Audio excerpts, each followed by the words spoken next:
Vamos agora passar às conferências iniciais. Começaremos com o professor Dr. Marcelo Brito, que vem da Universidade Estadual Paulista e que nos dará o prazer de falar aqui sobre a participação no judiciário a partir das ações coletivas ambientais relativamente a um tema que nos interessa a todos nós, que é a Amazónia Legal. Não é só um tema brasileiro, a Amazónia e outros espaços tão emblemáticos como a Amazónia são simbólicos da proteção ambiental e por isso nós só temos que olhar com respeito e apoiar todas as iniciativas judiciais e não judiciais que se desenvolvam no Brasil para proteger estes espaços que no fundo são do interesse de toda a humanidade. Dava a palavra então ao professor Dr. Marcelo Brito.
E agora, podem baixar, abrir e depois compartilhar a tela no Zoom.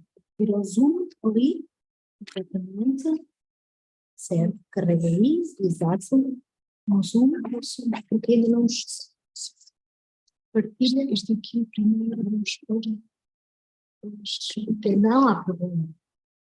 E neste aqui, não, aqui, não está. Como é que se está a ver no Zoom?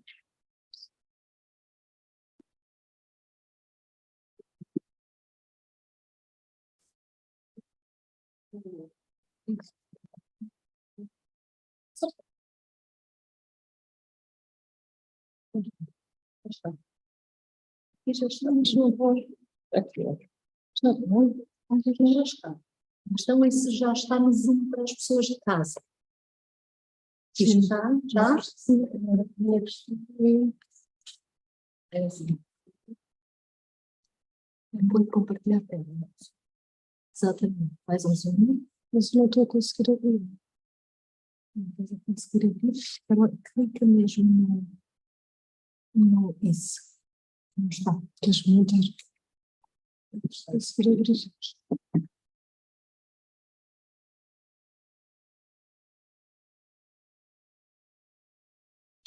Se calhar, tenho que parar, se calhar faço voltar ao Zoom, pegas aqui, depois mais, ok, agora compartilhar tela,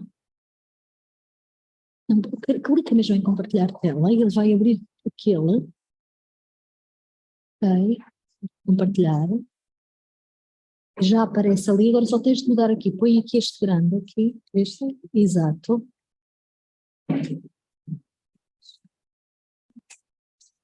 Já está. E já está em casa e na sessão. E agora, não sei se estamos com o som desligado, provavelmente já está ligado, não é? Sim. Tivemos a ouvir, mas também não é problemático. Senhor professor, pode então dar isso.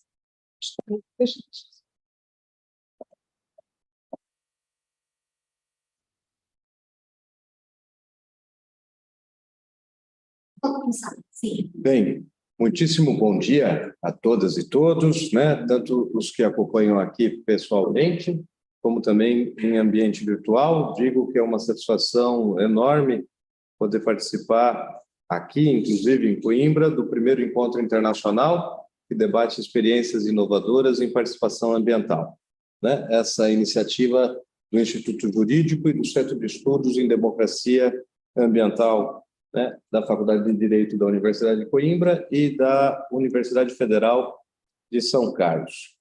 De qualquer modo, vamos adiante, e o que nos resta agora é tratar sobre a participação no judiciário.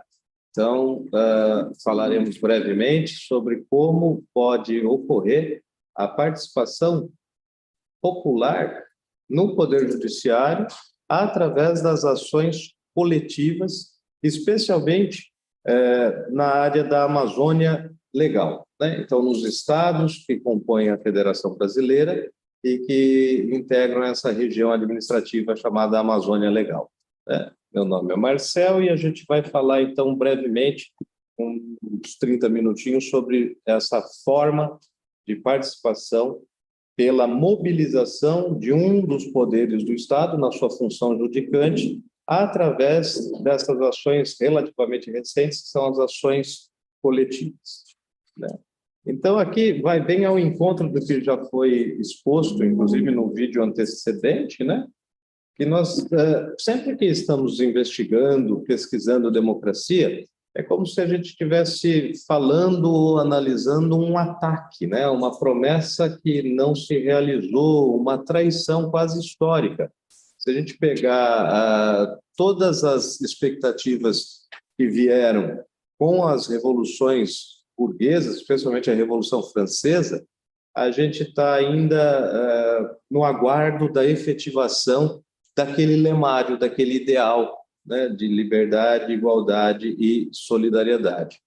E agora eu penso que a pauta ambiental trouxe urgência e emergência para isso, né? Então, a gente tem, de um lado, um modo de produção que se incompatibiliza de maneira quase que terminal com os recursos ambientais.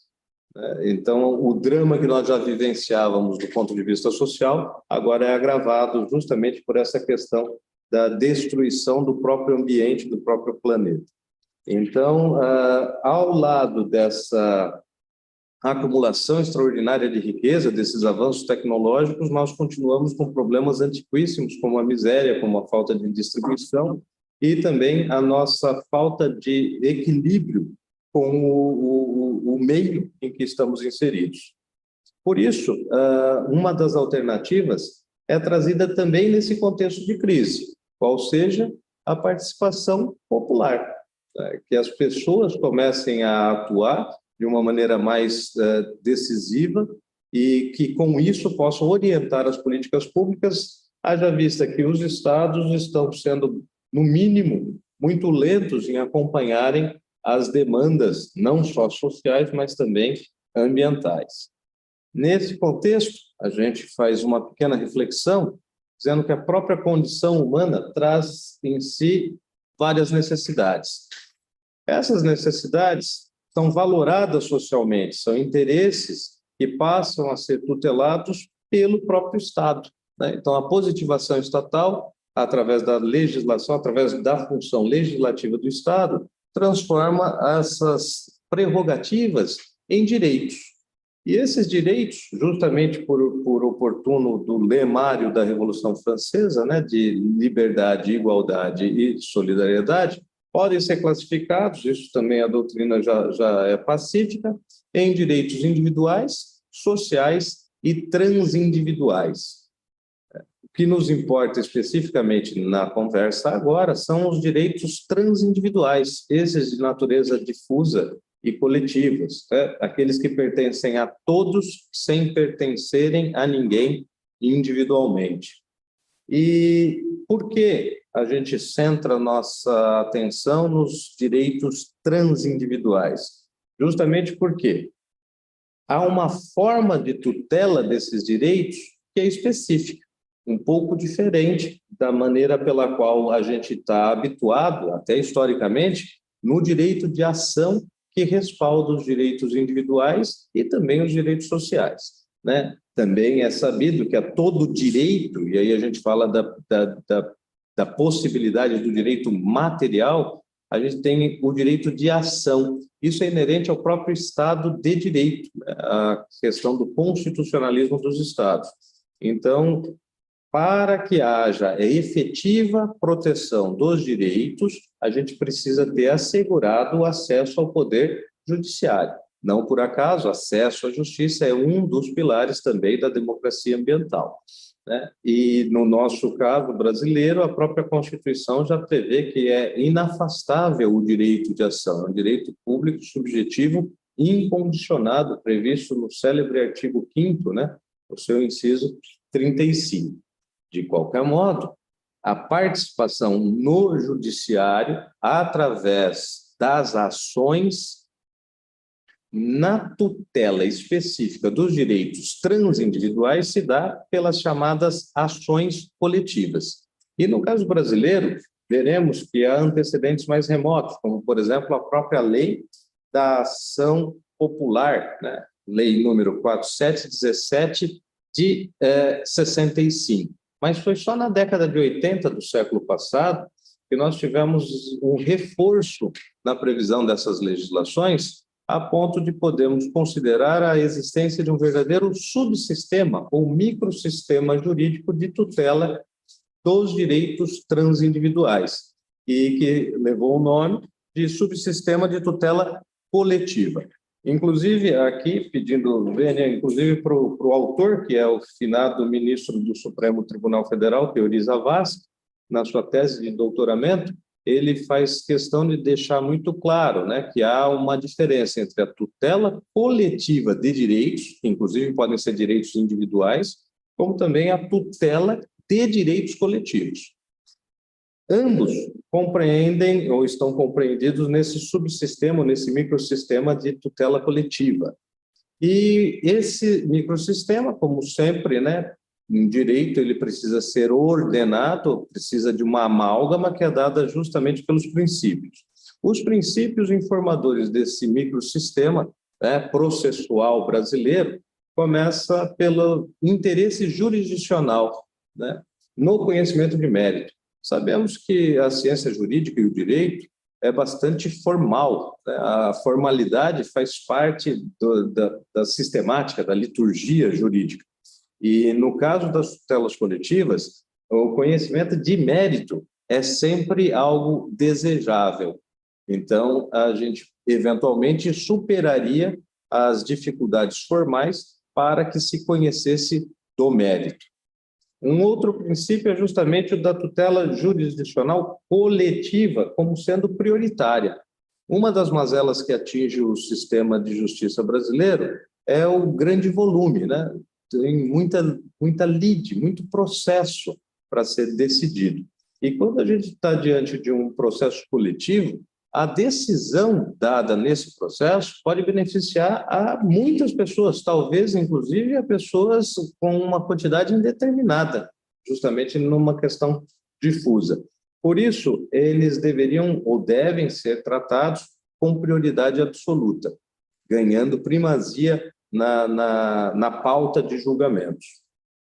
Uma outra ideia central nuclear, portanto, princípio informador desse microsistema, seria a indisponibilidade da demanda coletiva. Uma vez que a gente está falando de direitos transindividuais, também pode haver a representação, a substituição processual. Em tanto um caso quanto no outro, a gente não terá a disponibilidade, porque os bens ambientais são de natureza indisponíveis. Então, a própria demanda, o próprio processo, ele não é negociável, digamos assim. Um outro princípio seria o da reparação integral do dano. E aqui é importante que a gente faça, pelo menos, uma consideração prévia de que, por se tratar de um bem da vida fundamental, que é o ambiente, ele recebe tutela tripla, né? Tanto a tutela administrativa, quanto a tutela do direito penal, bem assim a tutela civil. Essa nossa conversa sobre as ações coletivas ela se centra especificamente no campo do direito civil. Nesse contexto, a reparação e a prevenção dos danos ambientais é o objeto central de todas essas ações das quais trataremos. E, por derradeiro, né, inclusive por oportuno do nosso evento, a gente tem o princípio da participação. É indерrogável que haja a participação. E aí, no âmbito do Poder Judiciário, teremos a participação através da legitimação ativa. Nesse sentido, o princípio da participação, ele não só legitima órgãos que tradicionalmente têm acesso ao manejo de ações, como é o caso no Brasil do Ministério Público, como também outros órgãos, a Defensoria Pública, membros da administração pública direta e indireta, né, que a gente coloca aqui como órgãos de entidades, como também os cidadãos e os indivíduos, né? Os cidadãos através da ação popular e os indivíduos, eventualmente, através do mandado de segurança coletiva. Então, de qualquer modo, com essa ampliação, essa faculdade que a legislação oportuniza a que as pessoas possam interpor ações, né, acionar o Poder Judiciário, a gente vai ter a possibilidade da tutela, tanto dos direitos difusos, quanto dos direitos coletivos e dos direitos individuais homogêneos. Essas três categorias de direitos fazem parte, principalmente, da defesa a que se pretende esse sistema de tutela coletiva. Esse contexto todo, então, né, traz o que o Código de Defesa do Consumidor, Lei 8.078, de 11 de setembro de 90, no seu artigo 81, define muito bem, né? A gente tem lá a categoria dos direitos difusos, a categoria dos direitos coletivos e a categoria dos direitos individuais homogêneos. Todos os três, aqui para nós, estão sendo tratados como direitos transindividuais, justamente porque superam a escala atomizada, particularizada da pessoa em si. Nesse contexto, é possível que a gente também faça uma separação na tutela dos direitos coletivos, que compreendem tanto os direitos difusos quanto os coletivos. E nós, de outro lado, de outra banda, temos os direitos individuais homogêneos. Há características que permitem esse agrupamento. Vejamos, por exemplo, que na tutela dos direitos coletivos, que aqui compreendem também os direitos difusos, nós temos a indeterminação do seu titular.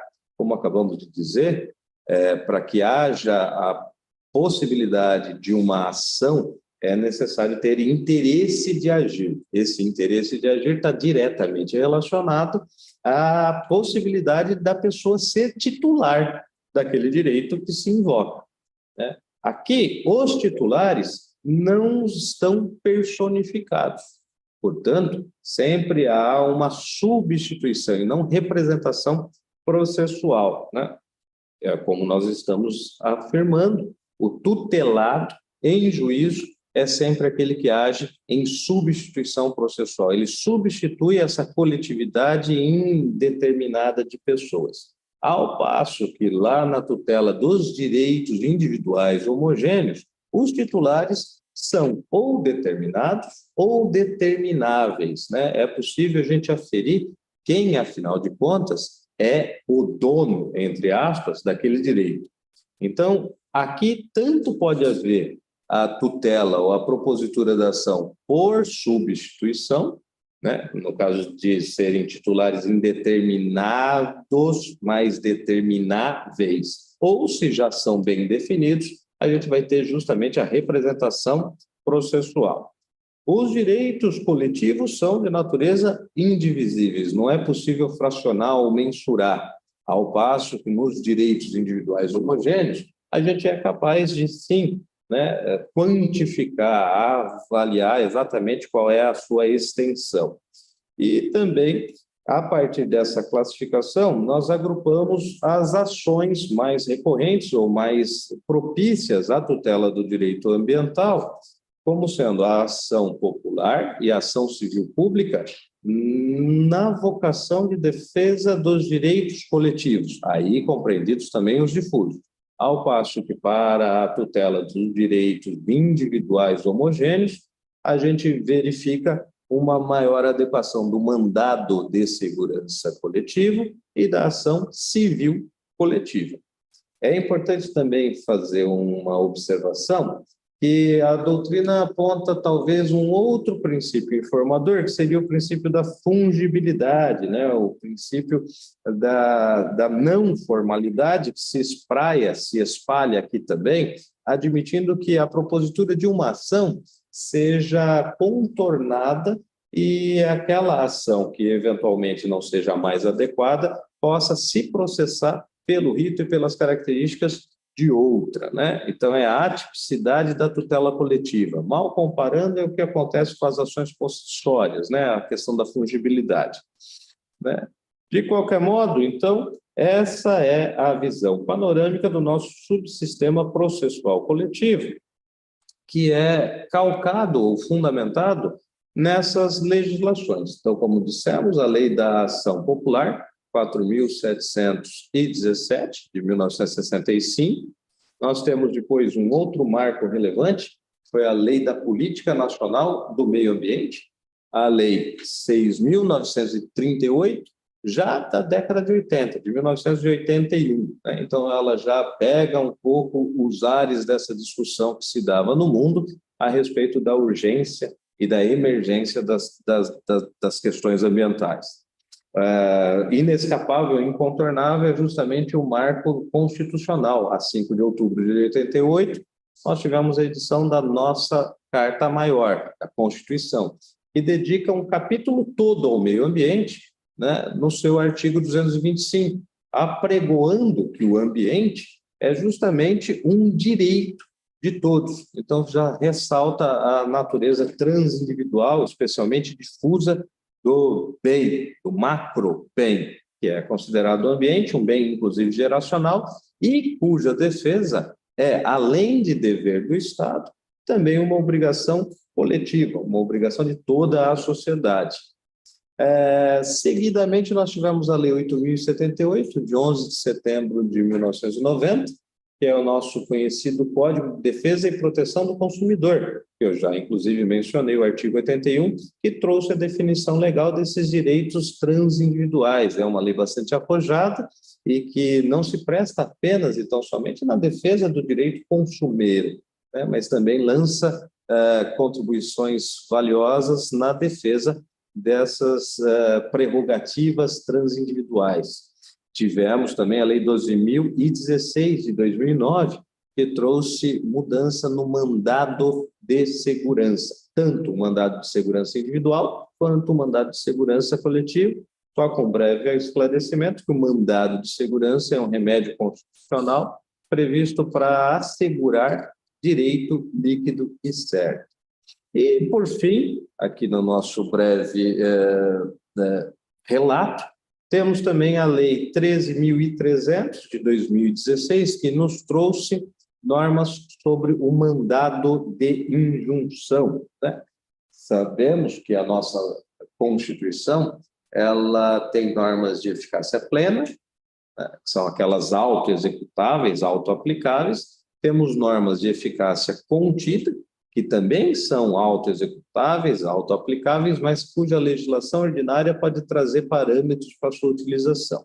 Mas também, pela natureza programática, nós temos normas constitucionais de eficácia limitada, o que vale dizer que a previsão constitucional ela é uma promessa, cuja efetividade demanda regulamentação infraconstitucional, positivação por lei.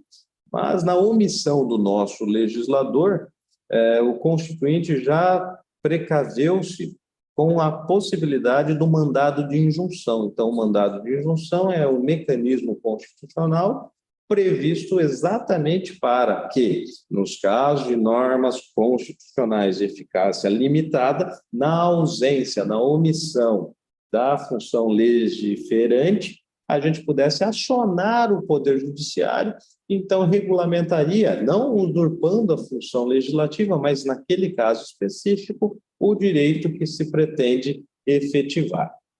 Essas são as normas fundamentais né, das ações coletivas ambientais, pelo que nós pesquisamos. E dessa legislação é possível extrair quais são as principais ações ou as principais ferramentas. Então, já dissemos, nós temos lá a ação popular, a Lei 4.717 de 65, a Lei da Ação Civil Pública, essa foi realmente bastante importante, né, da década de 85, 7437, e nós temos a ação civil coletiva, que é uma variação da ação civil pública, além do mandado de segurança coletiva, né, e também um mandado de injunção que nós não seguiremos com a pesquisa aqui, justamente por conta da sua pouca expressividade nos números. E dessas ações todas, o Centro de Estudos em Democracia Ambiental, o CEDA, ele tem se dedicado não só apenas às reflexões teóricas, conceituais, que são fundamentais em direito, sobretudo, mas também a gente tem buscado, e acho que esse é o espírito que nos congraça, que nos une aqui no evento, a construção de modelos. Nós queremos ferramentas que sejam aplicáveis e que, de fato, se traduzam em melhorias e em mudanças. Nesse sentido, as nossas pesquisas lá do CEDA têm tido bastante progresso através de dados que são fornecidos pelo Conselho Nacional de Justiça, né, que integra o Poder Judiciário brasileiro desde 2004, com a emenda constitucional número 45, e que trouxe a ideia de uma governança ou maior transparência ao Poder Judiciário, de maneira que a gente consegue, então, ter acesso ao desempenho de cada um dos órgãos do Poder Judiciário e de todos eles de uma maneira consolidada, através de boletins periódicos divulgados pelo Conselho Nacional de Justiça, né, e também por uma outra entidade que nós veremos, né, que é o Conselho Nacional do Ministério Público, que, em parceria, tem divulgado documentos importantes. De qualquer modo, aquelas ações que nós vimos a base normativa até agora, elas são enquadradas nesses relatórios do CNJ como AP, a sigla para Ação Popular, ACP para Ação Civil Pública, ACC, Ação Civil Coletiva, MSC, que é Mandado de Segurança Coletivo, e uma outra sigla que significa Ação de Cumprimento, a CUMP, né? E outros. Essa é a forma pela qual os dados são apresentados. E essas divulgações periódicas, esses balanços, esses informes do CNJ são, né, mais do que desejáveis, são necessários, uma vez que a gente verifica a crescente importância do Poder Judiciário, inclusive na implementação de políticas públicas, né, seja pela omissão, seja pela imprecação de algumas ações de governo. Aqui, justamente de onde nós extraímos a maior parte dos dados, né? Então, nós temos o boletim Justiça em Números do CNJ, desde 2004, sendo a última edição agora de 2022, mas o ano base de 2021, né? Então, está um pouco atrasado, mas enfim. E o painel do Cadastro Nacional de Ações Coletivas, para qual este, sim, feito em parceria com o Ministério Público e o próprio Poder Judiciário. Só também alguma observação, né? O Poder Judiciário brasileiro, ele consome cerca de 1,2% do produto interno bruto do Brasil. Então, nada mais justo que se preste contas, porque são valores bastante expressivos, né? Então, a gente tem um Poder Judiciário que, embora bastante assodado, bastante atrabilhoado com ações, bastante demandado, ele é regiamente pago. Na sequência, a gente coloca aqui, né, mais características dessas ações coletivas ambientais. Então, é um quadro síntese em que nós misturamos a pesquisa da legislação com os indicativos do próprio Conselho Nacional de Justiça para a gente formar esse panorama. A ação popular, né, E é importante notar que todos aqui, menos a ação civil coletiva, embora ela seja uma variância, né, da ação civil popular, da ação civil pública, perdão, todos têm assento constitucional. Então, a participação ou o acesso que as pessoas devam ter ao Poder Judiciário sempre foi uma preocupação basilar, fundamental do Estado brasileiro, né? Tanto que a própria Constituição assim o garante. E a ação popular, ela tem a finalidade de anular, de reverter atos que sejam prejudiciais, lesivos, funestos ao patrimônio público, né? Ao Estado e ao meio ambiente, além do patrimônio histórico e cultural. Aí vem justamente a sua propriedade, a sua pertinência em relação à tutela ambiental. E a legitimação ativa, isso seria quase que um elogio, uma ode à cidadania, né? Um predicado à cidadania. Por quê? Porque basta que a pessoa esteja eleitoralmente alistada no Brasil para que ela possa ter a legitimidade ativa na propositura da ação popular, essa prevista desde a década de 60 lá no Brasil. E ela se destina fundamentalmente à tutela dos direitos de fundo.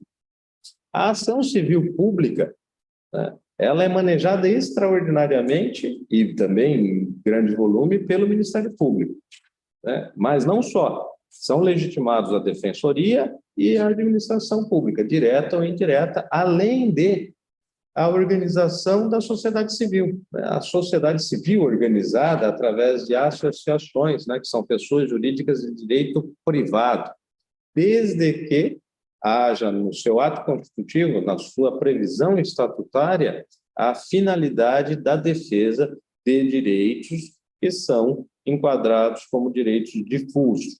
E o que ela pode provocar, o que ela pode despertar do Poder Judiciário? Aí não é um âmbito tão restrito quanto a ação popular. Os provimentos são os mais diversos, os mais variados. Podem ser de natureza preventiva, repressiva, podem ser acautelatórios, podem ser declaratórios, constitutivos, mandamentais, inibitórios, enfim. Ela é bastante versátil na possibilidade de enfrentar situações que sejam desconforme à legislação material.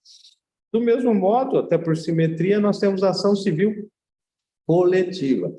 A gente costuma chamar essa ação civil coletiva justamente porque ela é manejada não diretamente pelo Ministério Público, mas pelas entidades da sociedade civil, né? Então, e ela tem também uma destinação um pouco específica, que são os interesses individuais homogêneos.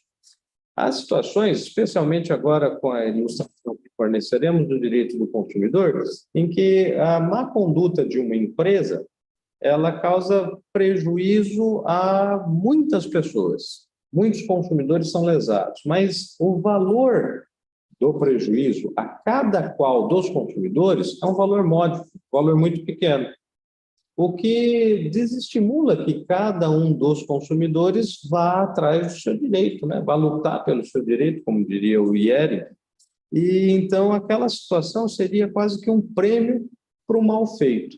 Para evitar isso, então, nós temos a possibilidade dessas entidades, inclusive o próprio Ministério Público, serem legitimados para propor essa ação na defesa dos interesses que seriam interesses particulares, individuais, né?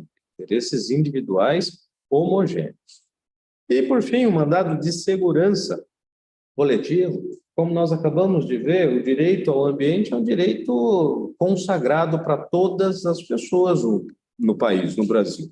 E, assim, outros direitos que, se violados, poderiam ser restaurados pelo remédio constitucional do mandado de segurança. E a legitimação ativa, lembrando também daquele princípio da participação, é ampliada. Pode ser qualquer pessoa, física ou jurídica, pode ser pessoa natural, né? E física, pessoa natural, ou jurídica, seja de direito público, seja de direito privado. Então, nós temos a possibilidade bastante dilatada da propositura dos mandados de segurança coletivos, né?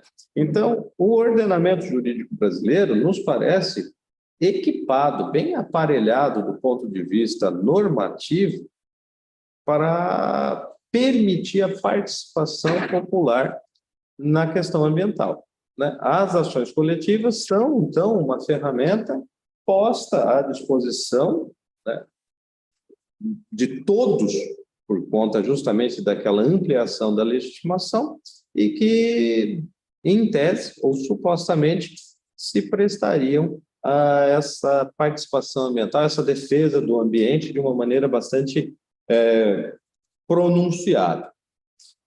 Ocorre que nem tudo, né, é como planejado ou como, em tese, deveria ser.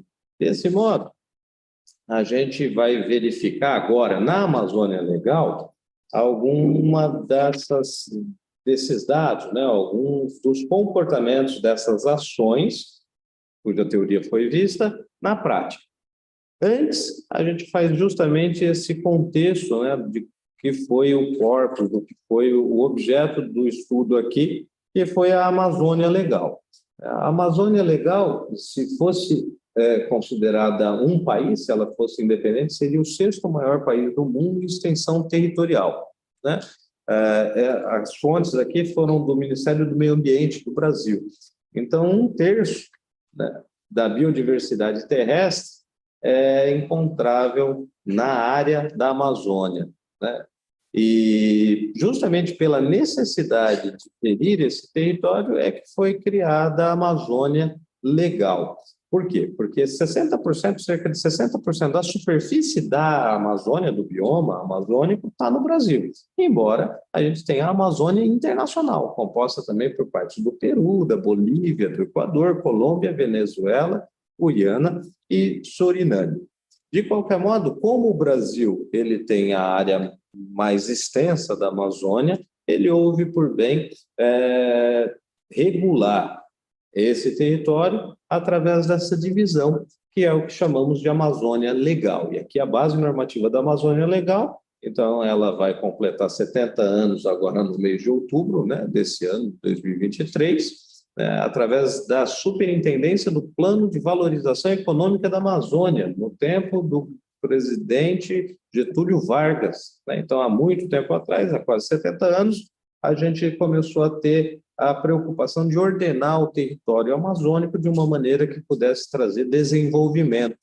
É importante verificar que sempre o ponto econômico foi o determinante, plano de valorização econômica da Amazônia. Em 66, há uma mudança, e aí nós temos a Superintendência do Desenvolvimento da Amazônia. Em 77, o desmembramento, né, do estado do Mato Grosso em Mato Grosso do Sul. E, por isso, o estado do Mato Grosso passa a integrar também essa região. Com a Constituição, em 88, são extintos os territórios federais, e aí nós temos Roraima e Amapá transformados em estados e que passam a fazer parte, então, da Amazônia Legal também.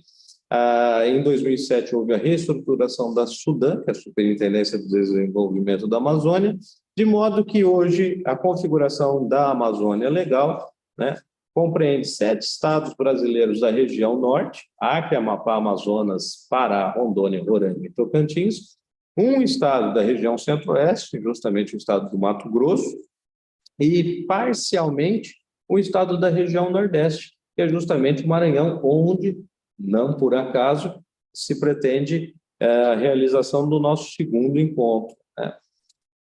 De qualquer modo, o que nós temos, então, em dados desses estados é um número de municípios, né? No total, são 772 municípios, enquanto que no Brasil nós temos cerca de 5.700 municípios. Nós temos a divisão do Poder Judiciário, e aqui lembrando, né, no Brasil o Poder Judiciário é uno, porém há uma divisão entre Poder Judiciário Federal, Poder Judiciário Estadual, e cada um com subdivisões. Essa pequena amostra da nossa pesquisa utilizada aqui, inclusive pela limitação e contingência de tempo, só considerou a Justiça Estadual. Então, esses municípios são sedes de comarca, então a gente verifica que já temos comarcas em grande parte dos municípios, há bastante coincidência, né? com as unidades judiciárias, e as ações coletivas em tramitação.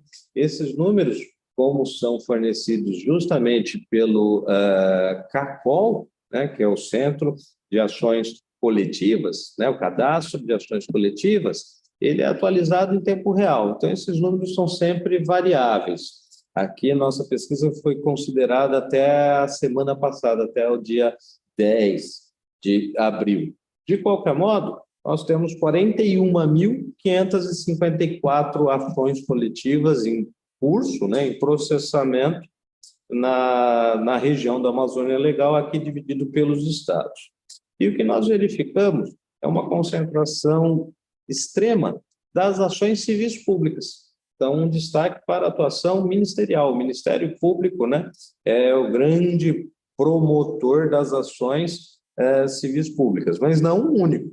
E é aí que a gente vê justamente a possibilidade de expansão, e uma das alternativas de inovação na participação popular é a possibilidade da gente ter mais ações populares, que nós temos aqui, né? Essas ações de cumprimento não foram amostradas nos números, os mandados de segurança coletivos também são expressivos, e nós temos ações civis coletivas e as ações em tramitação aqui divididas, né, entre cada um dos 9 estados integrantes da Amazônia Legal.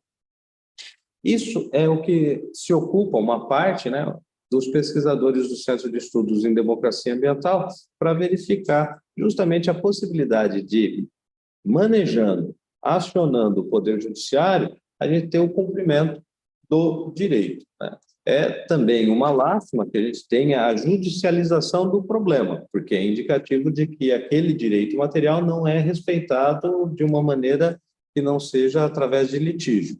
Mas se houver litígio e se a lide, se a ação for composta de maneira a que o direito se efetive, mesmo assim nós teremos a efetividade do direito, né? Porque exatamente ou pelo cumprimento espontâneo ou pelo seu cumprimento, né, compulsório garantido pelas instituições estatais, que nós temos a possibilidade, né, do exercício dessas prerrogativas tão necessárias.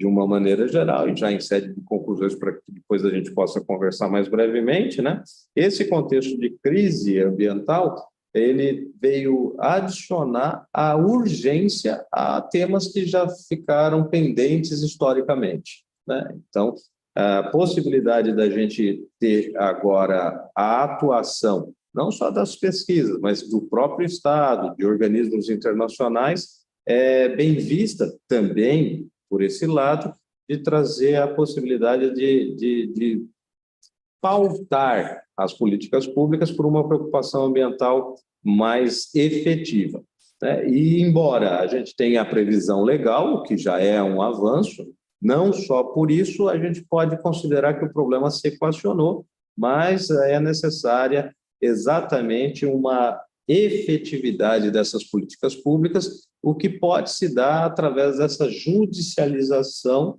por via popular, através das ações populares, né, das ações civis públicas, das ações civis coletivas e dos mandados de segurança coletivos, né? É isso que a gente tem verificado na região da Amazônia e estamos estudando, né, há artigos que já estão sendo, inclusive, terminados, com a análise específica de cada um desses tipos de ações, mas nós vemos ali uma possibilidade bastante real de que a gente desenvolva a participação também no Poder Judiciário.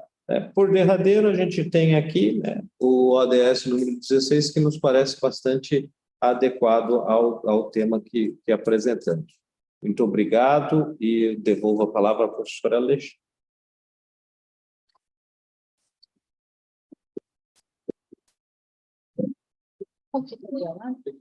Muito obrigada, professor Marcelo Brito.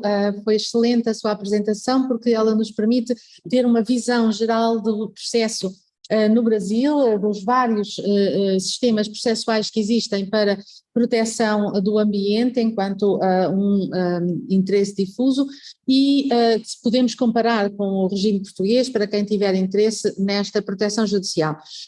Algum comentário ou questão que exista será no final do painel, porque temos agora já aqui